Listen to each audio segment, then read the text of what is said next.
Vemos una microfotografía de un preparado histológico tenido con HIE, de un órgano macizo, por lo tanto vamos a describirlo desde la periferia hacia el centro.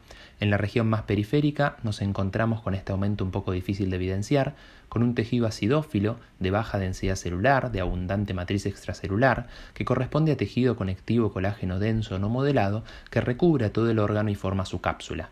Si nos adentramos dentro del órgano, vemos que el mismo está dividido en dos sectores, un sector periférico, acidófilo más intenso, que lo vamos a denominar corteza, y un sector central, acidófilo más pálido, que lo denominaremos médula.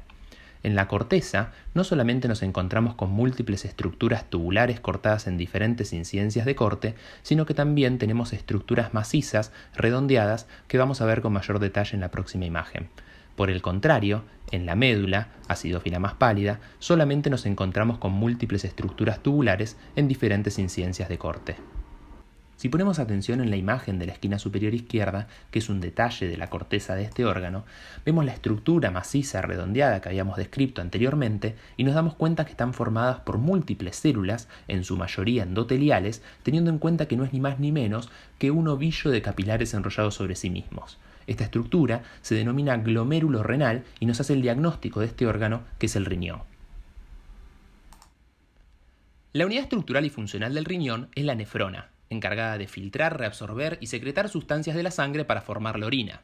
Está formada por la arteriola aferente, que se capilariza para formar el glomérulo renal que acabamos de ver, y la arteriola eferente.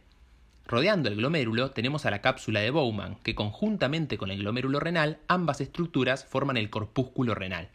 Además, la nefrona está formado por un sistema de túbulos. El sector en donde la arteriola eferente ingresa y la arteriola eferente egresa se denomina polo vascular del corpúsculo renal, mientras que el sector donde la cápsula de Bowman se continúa con el sistema tubular se denomina polo urinífero. Lo que tenemos que tener en cuenta es qué estructuras vamos a encontrar en la corteza y qué estructuras en la médula. En esta imagen vemos que el corpúsculo renal, el túbulo contorneado proximal y el túbulo contorneado distal lo encontramos en la corteza, mientras que la asa delgada de Henle y el asa gruesa de Henle en la médula. El túbulo colector no forma parte de la nefrona y varias nefronas van a drenar en él, pero podemos encontrar cortes de él tanto en la corteza como en la médula. Volviendo nuevamente a la imagen de la esquina superior izquierda, vamos a describir a un corpúsculo renal. El mismo está formado por el glomérulo renal, ese ovillo de capilares enrollados sobre sí mismos, y la cápsula de Bowman que lo está recubriendo. La cápsula de Bowman tiene una hoja parietal, formada por estas células epiteliales planas simples, y una hoja visceral, formada por los podocitos, que conjuntamente con las células endoteliales de los capilares del glomérulo forman la barrera de ultrafiltrado glomerular. El espacio HIE negativo que queda entre la hoja visceral y la hoja parietal corresponde al espacio urinífero o espacio de Bowman. Describiendo ahora el sistema de túbulos, nos encontramos con estructuras como esta o como esta, que tienen una luz central pequeña, sucia, recubierta por células epiteliales de tipo cúbico simple con un citoplasma acidófilo intenso. La luz sucia se debe a que las células expresan en su cara apical una especialización, las microvellosidades. Estrictamente hablando, las microvellosidades están por debajo del límite de resolución del microscopio óptico. Por lo tanto, lo que estamos viendo acá es la expresión de cómo se organizan esas microvellosidades al microscopio óptico, que se denomina ribete en cepillo. Por lo tanto, estas estructuras que tenemos acá corresponden a túbulos contorneados proximales que están revestidos por un epitelio cúbico simple con ribete en cepillo. Por el contrario, esta estructura que tenemos acá, fíjense que tiene una luz mucho más limpia, homogénea, y también está revestida por células epiteliales de tipo cúbico simple, pero con un citoplasma acidófilo más pálido. Estas estructuras corresponden a túbulos contorneados distales y tienen un desarrollo de microvellosidades mucho menores que le dan este aspecto de luz limpia. Si vamos a la imagen que tenemos debajo, nos damos cuenta que seguimos estando en la corteza renal porque nos encontramos con estructuras como esta o como esta, que son túbulos contorneados proximales, con su característica luz sucia debido al epitelio cúbico simple con ribete en cepillo que la recubre. Pero también vemos estructuras tubulares como esta, que aunque también están revestidas por un epitelio de tipo cúbico simple, tienen tres características que la hacen única. La primera es que el citoplasma es acidófilo pálido, la segunda es que tienen límites intercelulares bien precisos, y la tercera es esa convexidad, esa pancita que tienen hacia apical, hacia la luz, que termina de definirme a esta estructura tubular como un túbulo colector. Recuerden que el túbulo colector no forma parte de la nefrona. Si nos vamos a la última imagen, nos encontramos nuevamente con un corpúsculo renal y con un túbulo contorneado distal, con su característico epitelio cúbico simple y su luz limpia. La particularidad de esta imagen es que en el sector donde el túbulo contorneado distal se acerca al polo vascular del glomérulo, las células epiteliales se juntan y se hacen más altas, se denominan células en empalizada. Esta estructura corresponde a la mácula densa y es uno de los componentes del aparato yuxtaglomerular encargado de la regulación de la concentración del sodio y de la presión arterial. Si nos vamos ahora a la médula, en la imagen de la esquina superior derecha, nos encontramos con estructuras como esta o como esta que corresponden a túbulos colectores, con sus citoplasmas acidófilos pálidos, sus límites intercelulares bien definidos y la convexidad apical de sus células.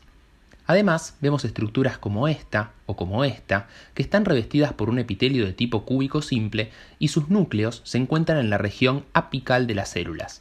Son estructuras muy parecidas a los túbulos contorneados distales, la única diferencia es que estas tienen sus núcleos en la región central y además estos solamente los vamos a encontrar en la corteza y las asas gruesas de Henle en la médula.